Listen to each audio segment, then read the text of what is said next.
Selamat pagi, Shalom, saudara-saudara sekalian. Kita berjumpa bukan tatap muka, tatap layar nampaknya macam ini. Tapi mari kita tetap boleh menikmati persekutuan ini. Kita tetap boleh belajar firman Tuhan. Mari kita berdoa. Bapa di surga, di hari perhentian-Mu di hari Minggu ini, kami tetap ingin dilengkapi dengan firman-Mu.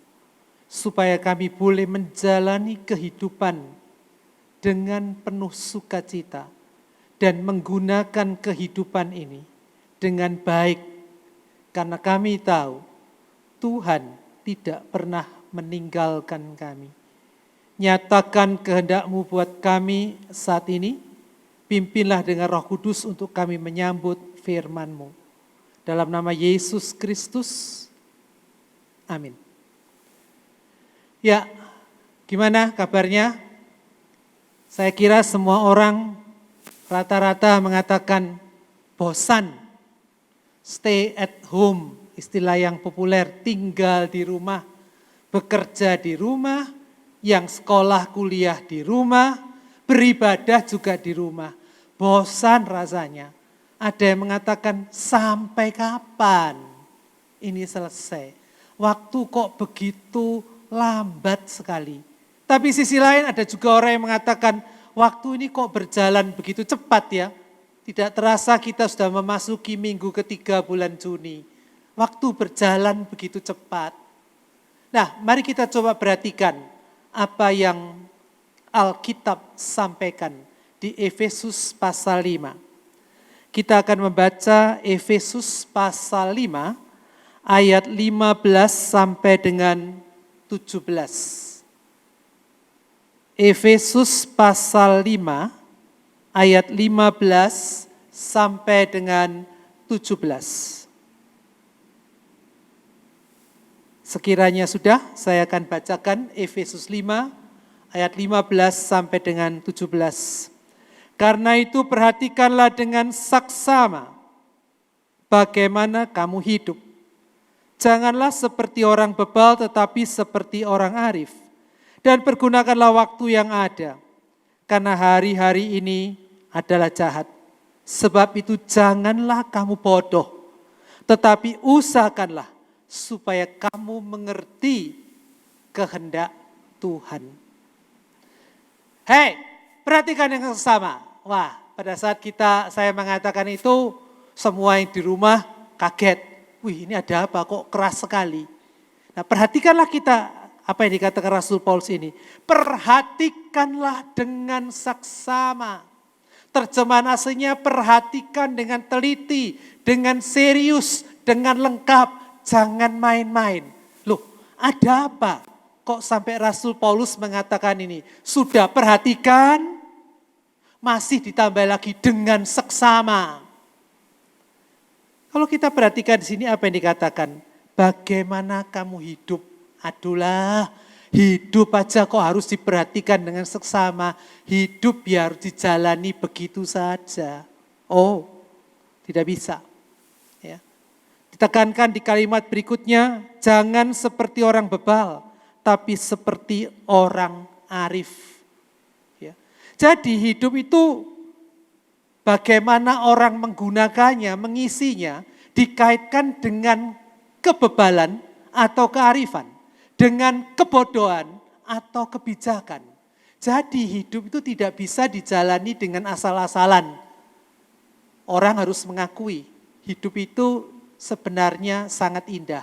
Tapi kadang orang menjadi apatis, kadang orang menjadi cuek di dalam menjalani kehidupan ini. Nah, sikap apatis, cuek, tidak peduli, sembrono itu yang disebut dengan sikap hidup orang yang bebal, orang yang bodoh. Harus menjadi orang yang bijak, arif. Kata hidup dalam bahasa Yunaninya adalah peripatein. Bagaimana kamu hidup, bagaimana kamu berjalan. Jadi hidup itu detailnya adalah kita berjalan, bertingkah, berlaku, bersikap, bertindak dalam hidup ini. Itu harus diperhatikan betul-betul dengan seksama. Lalu kemudian masih belum cukup. Ayat 16 berkata, pergunakanlah waktu yang ada. Pergunakanlah, itu berarti jangan sampai ada yang hilang. Jangan sampai ada yang ketinggalan. Pergunakanlah waktu yang ada. Apa hubungannya hidup dengan waktu? Sampai Paulus mengatakan, perhatikanlah dengan seksama bagaimana kamu hidup. Gunakanlah waktu. Apa hubungannya antara hidup dengan waktu? Kalau saya bertanya kepada Bapak Ibu, sudah umur berapa? Jawabannya kan sekian tahun. Nah, berarti kita hidup diukur dengan waktu. Kita ditanya berapa umurnya? Misalkan 60. Berarti kita sudah hidup selama 60 tahun. Jadi ayat 15, perhatikanlah dengan seksama bagaimana kamu hidup dan gunakanlah waktu, itu punya pengertian yang sama. Hidup diukur, ditentukan, dibatasi dengan yang namanya waktu. Dan seterusnya, kata waktu yang dipakai di sini oleh Rasul Paulus adalah kata kairos. Di dalam bahasa Yunani ada beberapa kata untuk waktu. Yang terkenal adalah kronos, yang memunculkan kemudian bagaimana sih kronologi, urutan peristiwa itu terjadi. Oh, dari A ke B ke C. Atau hari pertama, hari kedua, hari ketiga. Jam kesekian, jam berikutnya, dan berikutnya. Itu yang artinya kronos. Tetapi Rasul Paulus di sini menggunakan kata kairos. Kairos itu apa? Konon cerita. Kalau konon cerita ini berarti belum tentu betul. Ya. Dalam legenda Yunani ada satu dewa yang namanya Kairos. Dewa ini unik. Dia dikatakan kepalanya itu botak, gondol, tubuhnya licin. Cuma di kepalanya itu ada sejumput rambut. Ya. Kalau di sininya ada semacam kayak poninya begitu, ada rambut, sejumput rambut di atas di depan. Lainnya gundul, tubuhnya licin, dan dia punya 3 pasang sayap. Sepasang di punggungnya, 2 pasang ada di sepasang kakinya. Itu menunjukkan apa? Dia bisa punya kecepatan bergerak, berlari sangat cepat sekali. Jadi si dewa Kairos itu cepat meluncur dengan kecepatan tinggi yang sulit untuk dipegang orang. Mungkin beberapa orang di masa kini pernah nonton film namanya Gundala Putra Petir. Ada juga yang mungkin yang suka nonton di TV Flash. Itu superhero yang baik Gundala maupun Flash itu punya kecepatan yang sangat tinggi, kecepatan yang sangat luar biasa. Orang baru mencoba mencegah begini, tahu-tahu dia sudah di belakangnya. Cepat sekali dia lari. Dan Dewa Kairos itu punya kecepatan berlari, bergerak yang tidak bisa diukur berapa kecepatannya. Sulit untuk orang menangkap. Ya. Maka dia selalu mengatakan, tangkaplah saya. Atau kamu tidak akan pernah ketemu dengan saya lagi. Itu menunjukkan bahwa waktu itu, diterjemahkan dengan kata lain, kesempatan itu, kalau sekali lolos, tidak ada adegan ulangan. Jadi orang itu betul-betul harus menggunakan waktu dengan baik. Misal, kalau kita punya waktu jam 9 pagi, maka jam 9 itu adalah kesempatan yang kita harus nikmati dan pakai dengan baik. Jam 9 pagi lebih 1 menit, kita sudah kehilangan jam 9. Kalau kita tidak gunakan jam 9 dengan baik, hilang itu. Muncul jam 9 lebih 1, itu harus kita pakai. Kalau kita tidak gunakan, tidak kita pakai dengan baik, jam 9 lebih 2 menit, sudah tidak ada lagi, sudah lenyap, sudah hilang. Maka dikatakan di sini, pergunakanlah waktu. Pergunakanlah kairos, kesempatan. Bahkan boleh diterjemahkan. Ada beberapa hamba Tuhan menerjemahkan kairos itu adalah waktu ilahi, waktunya Tuhan, waktu di mana di dalamnya Tuhan bekerja dan berkarya. Maka kalau orang tidak gunakan dengan baik, dia akan salah. Jadi hidup diukur dengan waktu. Waktu itu kesempatan, kairos, waktu ilahi. Di dalamnya ada Tuhan bekerja. Berarti di dalam kehidupan kita ini ada Tuhan bekerja. Dan kalau lihat Tuhan sudah bekerja, berarti kita tidak bisa sembrono. Kita tidak bisa ngawur, kita tidak bisa sekarapnya sendiri seperti orang bebal. Kita harus jadi orang arif. Kenapa pertanyaannya? Kok juga harus hati-hati, jangan sampai jadi bodoh dan bebal. Katakan dalam ayat 16, hari-hari ini adalah jahat. Apa yang dimaksud dengan hari-hari ini jahat? Ada dalam Efesus 6 ayat yang ke-12. Perjuangan kita bukanlah melawan darah dan daging, tetapi melawan pemerintah-pemerintah, melawan penguasa-penguasa, melawan penghulu-penghulu dunia yang gelap ini, melawan roh-roh jahat di udara. Jadi dikatakan hidup kita ini di dunia ini berhadapan dengan penguasa-penguasa, roh-roh jahat di udara yang siap untuk mempersulit, menghambat kita, menjatuhkan kita. Masih ingat Petrus? Lihat iblis seperti singa yang mengaum-ngaum, siap menerkam orang yang dapat ditelannya. Dia nasihatkan itu karena dia pernah mengalami kejadian. Di dalam kitab Injil Lukas dikatakan Yesus berkata, Simon, Simon, lihat iblis telah menampi untuk menuntut imanmu supaya gugur. Aku berdoa supaya imanmu jangan gugur. Jadi imannya Petrus mau ditampi seperti gandum, Yesus berkata, aku berdoa supaya imanmu jangan gugur. Jadi iman kita coba digugurkan, digoyahkan, dijauhkan dari Tuhan. Maka karena itulah kita perlu selalu berjaga-jaga, memperhatikan hidup dengan seksama, menggunakan waktu dengan baik. Pertanyaannya sekarang, bagaimana kita memperhatikan hidup dengan seksama? Bagaimana kita menggunakan waktu dengan baik? Ayat 17 mengatakan, usahakanlah supaya kamu mengerti kehendak Tuhan. Usahakanlah supaya kamu mengerti kehendak Tuhan. Saya kembali ke Dewa Kairos dulu sebelum diteruskan bahas ini. Dewa Kairos itu tadi punya kecepatan yang sangat tinggi, bisa lari. Tapi sambil lari dia itu membawa timbangan. Timbangan yang kalau zaman dulu begini, ya kiri kanan, jadi timbangan itu artinya apa? Kejelian, keakuratan, ketajaman untuk mengambil keputusan. Jadi dalam waktu yang dijalani ini, hidup yang kita lalui ini, itu perlu punya ketajaman, keakuratan untuk mengambil tindakan. Nah, untuk mengambil tindakan itu bagaimana? Nah, dikatakan dalam ayat 17 itu, usahakanlah supaya kamu mengerti kehendak Tuhan.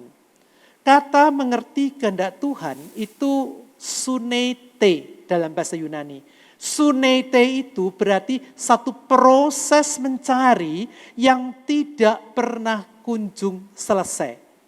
Terjemahan bebas apa? Terus meneruslah menemukan, mencari, mengerti kehendak Tuhan. Supaya kita bisa lakukan dengan bijak, dengan tepat, dengan akurat di dalam menjalani kehidupan ini.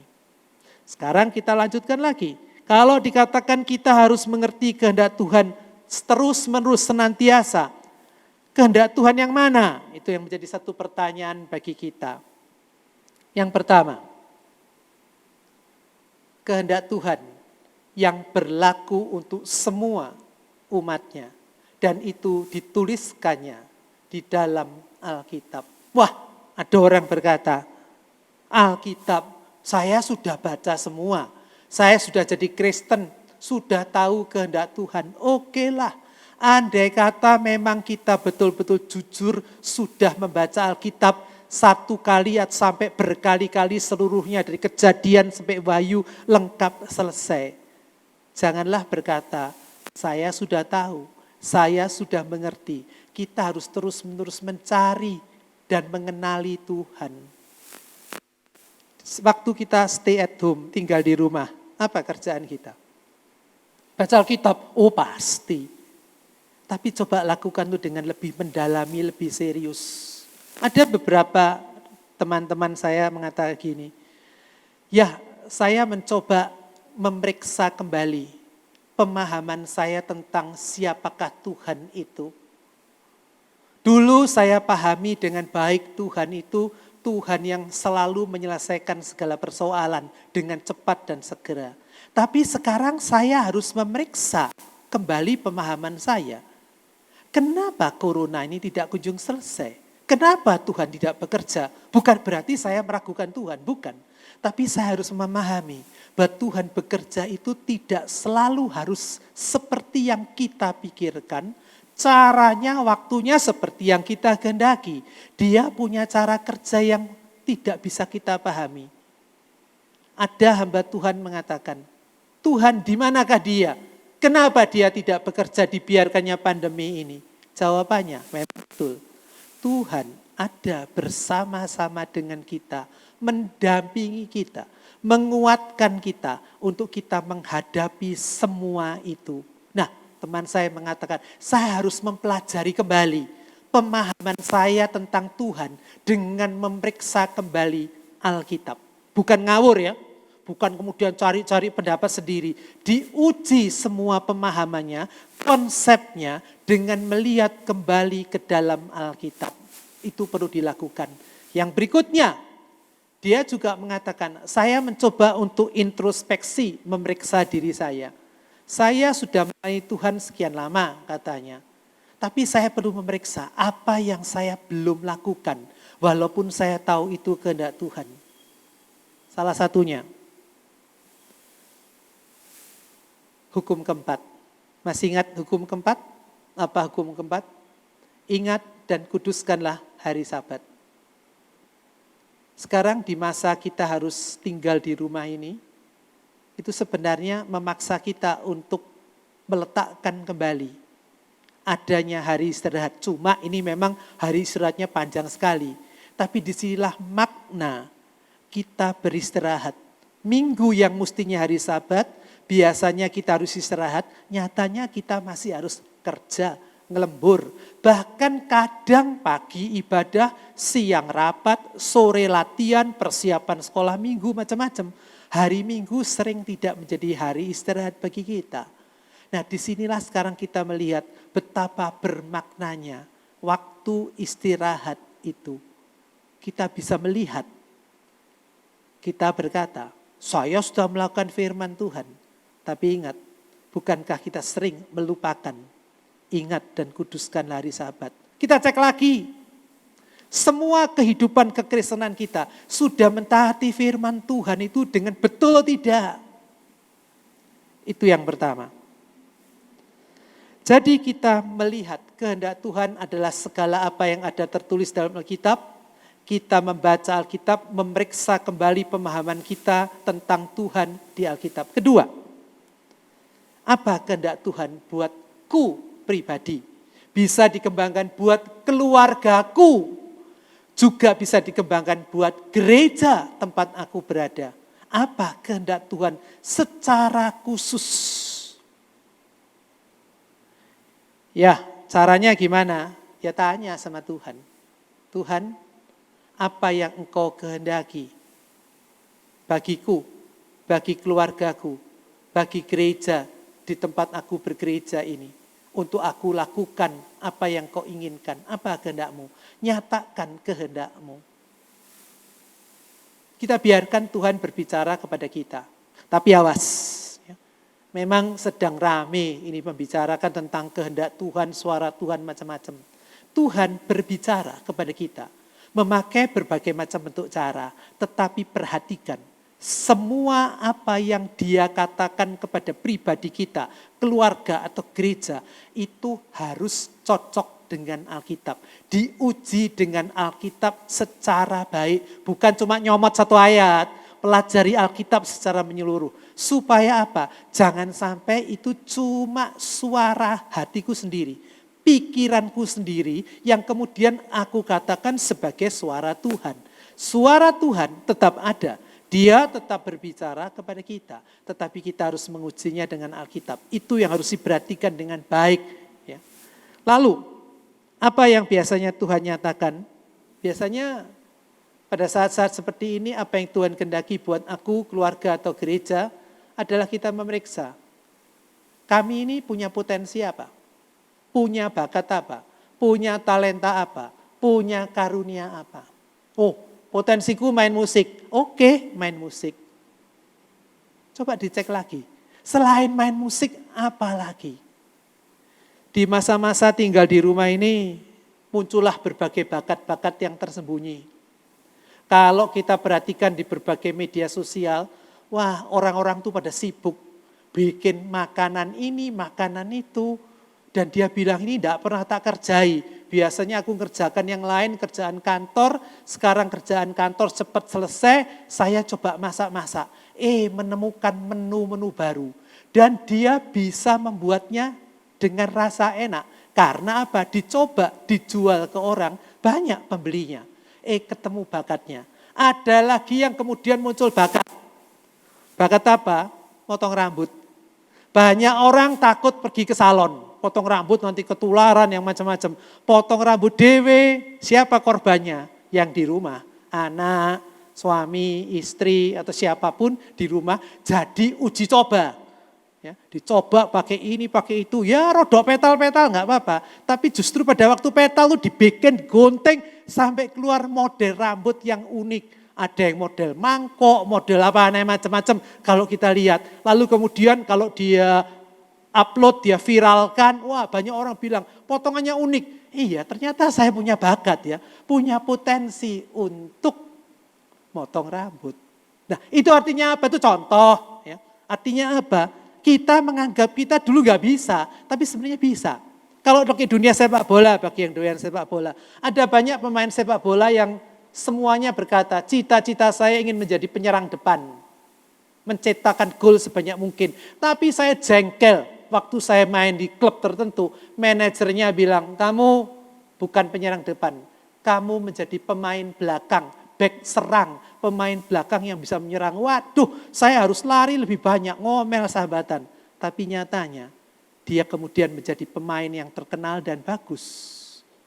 Jadi kadang kita itu tidak pernah mau melihat potensi bakat kita. Kita mencap potensi saya tidak ada. Saya tidak punya kemampuan apa-apa. Atau potensi saya cuma ini, yang lain tidak. Coba diperiksa. Tuhan berikan kepada kita potensi, bakat, talenta, karunia, apapun istilahnya. Cobalah kita gunakan. Supaya dengan demikian kita bisa gunakan itu apa? Bukan cuma mengisi hidup saja, tetapi itu berguna bagi orang lain. Itu catatan yang terakhir kita lihat berikutnya. Apa kehendak Tuhan bagi kita? Yesus di Yohanes pasal 9 pernah mengatakan, pada waktu dia menyembuhkan seorang yang buta sejak lahirnya. Dia berkata, selama aku di dunia, akulah terang dunia. Lalu dia sembuhkan orang buta itu. Kalau Yesus sudah naik ke surga, kita bulan lalu baru memperingati Yesus naik ke surga. Berarti Yesus tidak lagi di dunia. Selama aku di dunia, Yohanes 9 katakan, akulah terang dunia. Berarti kalau dia ke surga, siapakah terang dunia? Jawabannya jelas. Matius 5 ayat 14 dan 16. Kamu adalah terang dunia. Hendaknya terangmu bercahaya-cahaya, supaya orang melihat perbuatanmu yang baik dan memuliakan Bapamu yang di surga. Jadi terang dunia itu, kalau kita lihat Yesus di Yohanes 9, dia datang, lihat orang buta, contoh di Yohanes 9, dia sembuhkan. Jadi kehadiran kita sebagai terang dunia, meneruskan kerja Yesus di dunia ini, adalah kita membuat sekitar kita sejahtera. Membuat sekitar kita bahagia. Dengan kehadiran kita, orang di sekitar kita jadi bahagia. Coba pikirkan ini.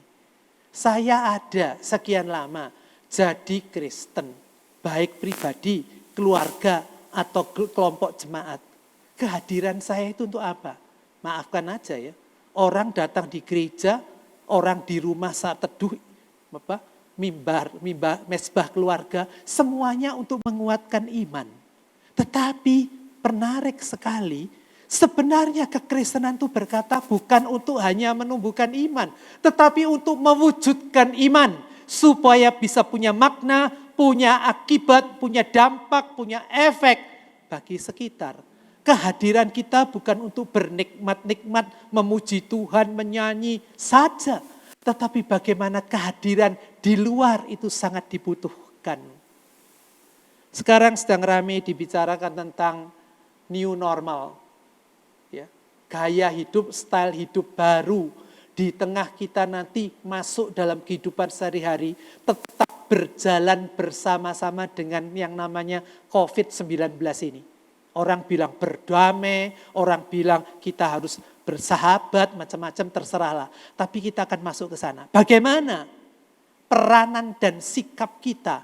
Kita tidak lagi bisa menjadi gereja yang atau orang Kristen yang membanggakan persekutuanku, saat teduhku, ibadahku bagus. Tetapi bagaimana kita ada bersama-sama dengan orang di luar. Jangan lupa. Orang di luar, bahkan mungkin kita, tapi kita harusnya bisa segera mengatasi, ada yang punya banyak problem. Apa? Satu, hidup di dalam ketakutan, hidup di dalam kekhawatiran. Dia masuk ke dalam zaman new normal. Dia bekerja, keluar, studi keluar, dibayangi dengan ketakutan kena COVID-19.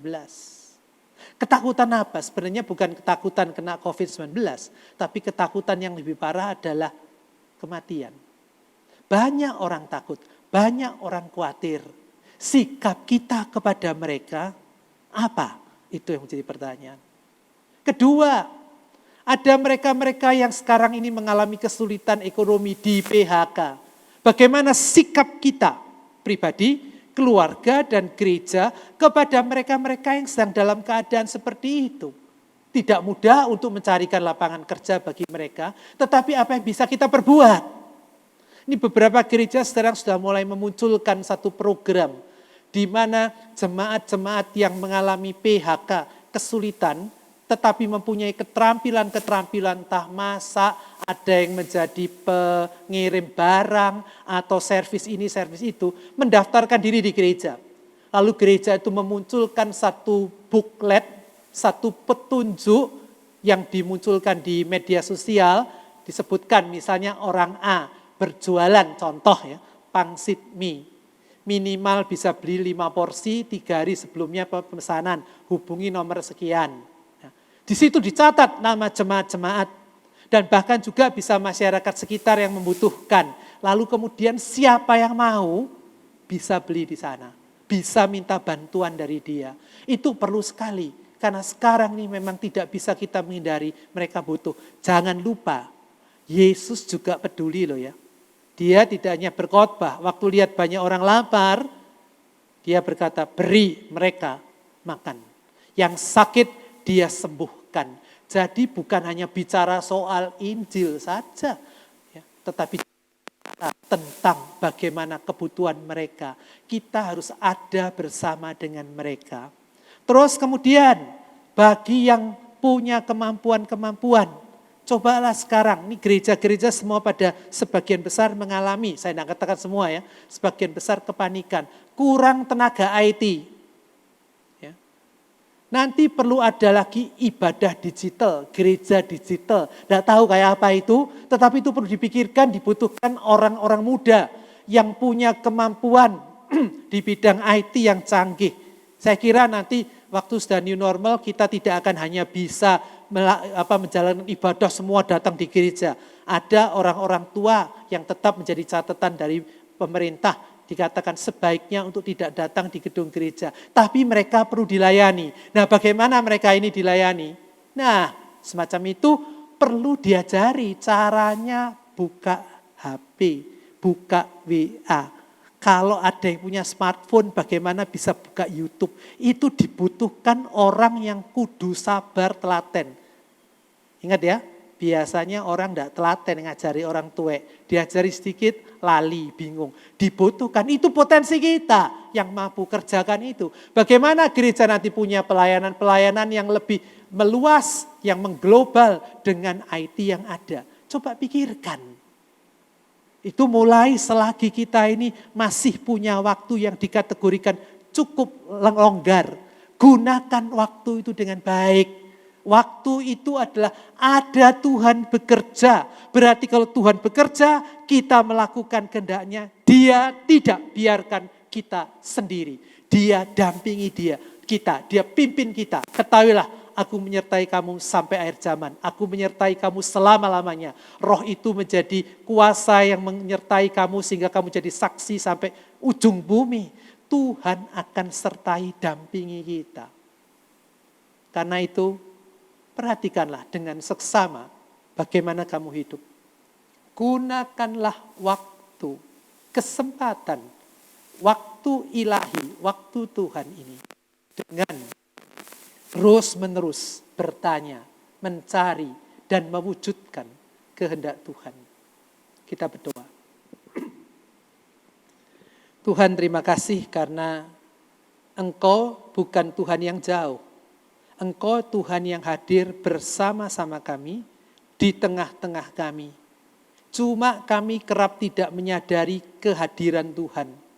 Kami menggunakan hidup ini, menggunakan kesempatan waktu ini sembrono, asal-asalan, bahkan kemudian jatuh dalam protes, keluhan, ngomel, macam-macam. Mampukan kami Tuhan untuk melihat apa kehendak Tuhan bagi kami. Kami memeriksa pemahaman kami, pengertian kami, ketaatan kami kepada Tuhan. Siapa tahu kami masih belum melakukan kehendak-Mu dengan baik. Kami juga mencari kehendak Tuhan untuk periode-periode masa seperti ini. Tuhan tolong supaya kami punya kehidupan yang memancarkan kebaikan. Sehingga orang lain jadi bahagia, Tuhan dimuliakan. Kami membawakan mereka yang di PHK. Mereka yang kehilangan sanak keluarga karena menjadi korban COVID-19. Mereka yang sedang dalam perawatan. Tuhan, pakai kami menjadi pendoa, pemerhati. Pakai para tenaga medis untuk hadir dan menolong mereka. Bekerjalah Tuhan, kami menantikan karya-Mu. Sementara kami menantikan, Engkau tabahkan iman kami, pengharapan kami. Kami serahkan akan gereja Tuhan, GBI Kapasari ini. Pendeta Henoh dengan tim hamba Tuhannya, dengan seluruh pekerja gereja, dengan keluarga, dengan seluruh jemaat yang praktis tidak bisa berjumpa tatap muka. Tapi biarlah mereka tetap dipersatukan sebagai umat Tuhan dengan berbagai cara yang masih dimungkinkan. Persatukan mereka Bapa untuk bertumbuh ke arah Kristus kepala gereja. Bapa di surga, terima kasih untuk firman-Mu hari ini. Dalam nama Yesus Kristus, amin.